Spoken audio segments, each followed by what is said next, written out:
मला देवाच्या प्रीतीचा वर्षा झाला आहे. म्हणा प्रीतीचा वर्षा.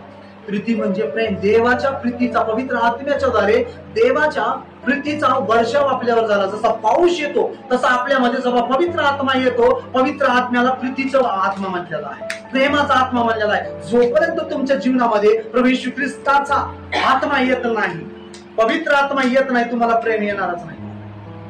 तुमच्यामध्ये फक्त दुष्टपणाचा असणार, वासनाचा असणार. जोपर्यंत तो व्यक्ती पवित्र आत्म्यानं भरत नाही तोपर्यंत त्या व्यक्तीला प्रेम कळत नाही. हालेलुया. नातं कळत नाही. हालेलुया. तुम्ही बघा जगामध्ये, हालेलुया, प्रेमाचे प्रकार वेगवेगळे असतात. प्रेमाची सेवा आणि वचन ते सांगत आहे. काय सांगत आहे 7:38 मध्ये? की त्याच्यामधून नद्या वाहत्या, नद्या.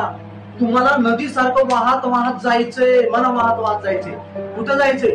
प्रत्येक व्यक्तीकडे जिथं येशूनं त्या व्यक्तीसाठी रक्त ओतलेलं आहे, त्या व्यक्तीचं तारण व्हावं असं तुम्हाला वाटत असेल, येशू तेच म्हणत आहे, जर त्या व्यक्तीचा मी नाश करू नये तर कुणी तर जाऊन त्या चिरलेल्या भिंतीमध्ये थांबावं आणि मग मी त्याला वाचवून त्या भूमीचा मी नाश करणार नाही.